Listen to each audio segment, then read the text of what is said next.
Bom dia, irmãos. Nós vamos para mais um PGM nesta semana. E o nosso texto para o PGM é 1 Pedro, capítulo 1, do verso 3 ao verso 12, onde nós vamos trabalhar sobre uma viva esperança, ok? E nesta oportunidade nós tivemos a direção de Deus para trabalhar sobre esse texto, focando numa ideia de adoração e louvor a Deus por tão grande salvação que o Senhor nos deu. Quando nós começamos a pensar em salvação e todo o projeto salvífico promovido por Deus, pela Trindade, na verdade, a gente fica assim, pasmo, né? E a nossa atitude deve ser sempre de adoração e glorificação a Deus, né? Por ver no desenvolvimento dela as ações de Deus, revelando todo o seu amor, todo o seu poder, sua majestade, para restaurar de uma maneira muito efetiva e eterna a nossa comunhão, a nossa relação com Ele. Okay? E Pedro, ele vem usando esse texto para celebrar, para louvar e adorar a Deus. E uma das coisas que eu gosto de pensar é que a gente deve estar sempre firmes, né?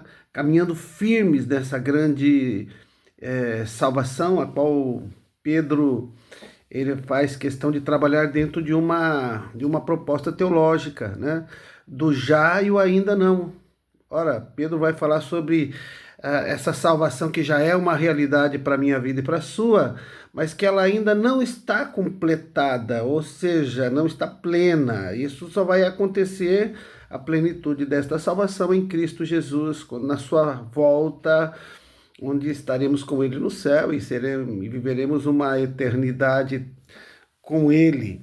Mas ele trabalha uma coisa importante, algumas coisas importantes sobre essa viva esperança, né? Porque quando nós nascemos de novo em Cristo Jesus, essa viva esperança, ela está assim bem presente no nosso coração, né?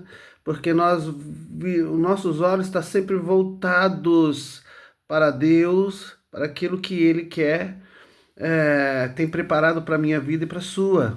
Essa viva esperança, ela nasce, ela desperta no nosso coração à medida que entregamos a Jesus o nosso coração. E Pedro vem falar assim que essa viva esperança, nós não somos salvos apenas para esta viva esperança, né? Mas esta viva esperança traz a ideia para a gente de uma herança que o Senhor nos concede.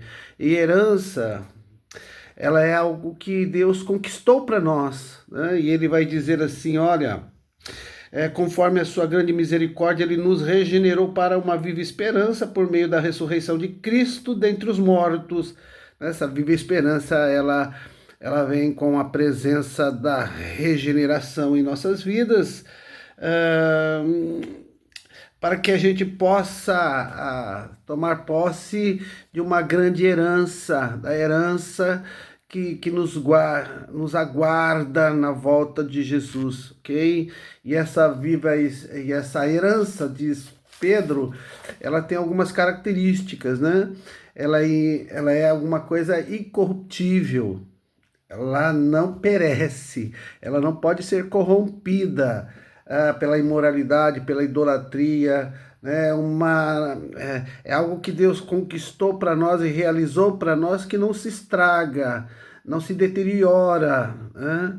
Isso é uma herança incorruptível. Ele fala dessa herança incorruptível, que também é incontaminável, ela não pode ser afetada por outras coisas, né? Por outros pensamentos, por outras situações que destoam, estão distintas daqueles princípios da graça de Deus.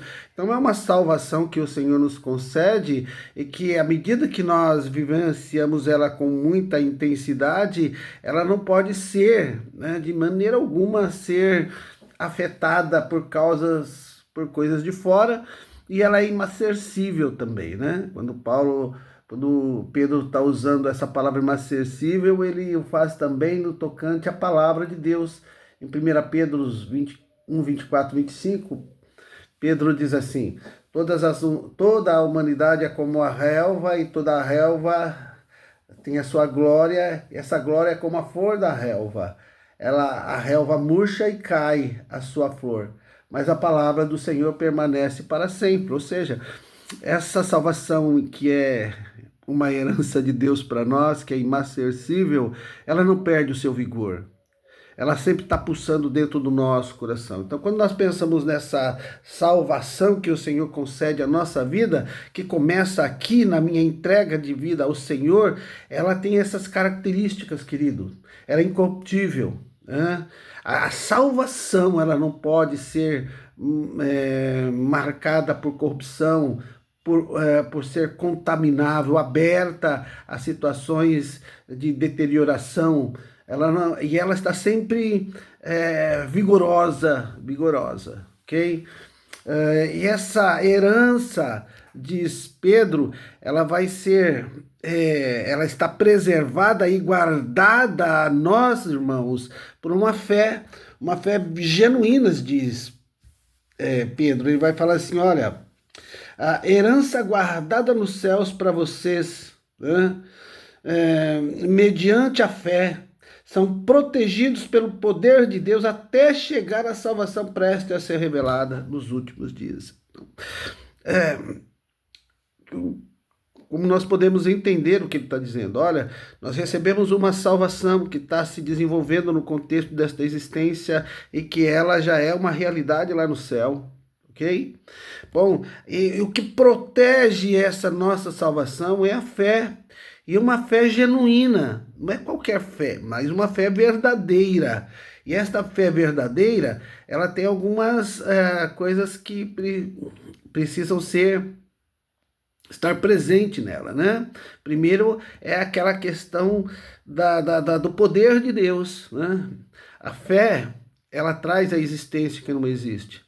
A fé, ela invoca o poder de Deus a favor da nossa vida. A fé genuína, ela faz com que o poder de Deus, de alguma maneira, ele se manifeste em nós, trazendo sobre nós a proteção, o cuidado com relação à nossa comunhão com Deus. Por isso que, à medida que vivemos a salvação numa fé genuína, então a nossa salvação ela se torna incorruptível, incontaminável e imarcessível, ok? Esta fé, ela diz Pedro que ela é como ouro, ela é provada pelo fogo, ou seja, e provada pelo fogo ela adquire um dado valor. E este valor é relacionado ao metal mais precioso sobre a face da terra, que é o ouro, né? E quando a gente começa a pensar, eu não vou fazer a leitura aqui, mas eu usei o texto de Hebreus, capítulo 11, do versículo 35 em diante, que fala de homens que foram honrados pela fé. E a fé desses homens, elas passaram por situações que o levaram até a morte, mas a fé honrou e eles permaneceram no Senhor, apesar das lutas e dificuldades. Eles não se vergaram ao mundo, eles permaneceram firmes no Senhor, ok? Bom, e esta tão grande herança que é protegida por uma fé genuína, né, que nos aguarda, né, é eterna, é maravilhosa, ela viverá a sua completude na volta de Jesus. Pedro ele vai dar aqui umas dicas sobre essa salvação, né, que nós já vivemos sobre esta existência. Ele vai dizer assim, olha, que esta salvação, ela está dentro de um plano de Deus, porque ele vai dizer assim, olha, a respeito dessa salvação, versículo 10, que os profetas falaram da graça destinada a vocês, investigaram, examinaram, procurando saber o tempo e as circunstâncias para as quais apontava o Espírito de Cristo que neles estavam. Ou seja, Pedro está dizendo assim, olha, essa salvação, ela já era mencionada, né, trabalhada, vinha acontecendo desde a época dos profetas que falaram desta, movido pelo Espírito Santo, eles investigaram e examinaram esta salvação que ora Deus estava promovendo sobre esta existência. Ou seja, é dentro desse contexto, irmãos, que eu quero pensar com vocês que é uma salvação, que ela não é um ato repentino de Deus. A salvação não é um momento, que Deus resolveu, agora vou salvar todo mundo, não. A salvação, ela, como diz Paulo, ela é um projeto de Deus antes da fundação do mundo, ok? Efésios capítulo 1, verso 14 diz isso, né? Que mesmo antes da fundação do mundo, Deus nos amou e nos escolheu em Cristo para sermos santos. Então, desde a fundação do mundo, antes que o mundo existisse, lá naquele contexto, Deus já tinha estabelecido, na possibilidade da queda, Deus já tinha estabelecido, ele já tinha escolhido salvar e restaurar o ser humano, ok? É uma salvação que ela é promovida pela pregação do Evangelho, diz Pedro aí nos versículos seguintes, quando ele diz assim, olha, a eles foi revelado que estavam ministrando não para si próprios, mas para vocês, quando falaram das coisas que foram anunciadas por meio daqueles que pregaram o Evangelho. E o que Pedro está dizendo é assim, olha, estas coisas foram reveladas àqueles que no meio de vocês anunciaram o Evangelho. O Evangelho, ele descreve todo o projeto redentivo de Deus. Ele não só descreve, mas como ele revela que este projeto ele aconteceu na pessoa de Jesus Cristo. Jesus Cristo traz para nós a questão da salvação. E esta salvação, ela é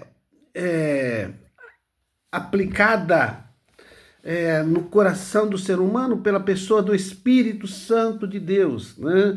Onde ele fala assim, foram anunciadas por meio daqueles que pregavam o Evangelho pelo Espírito Santo, porque é o Espírito Santo que convence o nosso coração das verdades divinas, é Ele que revela Deus através do Evangelho, e na verdade esse texto que nós estamos na mão, ele se torna palavra de Deus, poder de Deus, como diz Paulo, por meio da ação do Espírito Santo através das nossas vidas, é Ele que dá vida à palavra.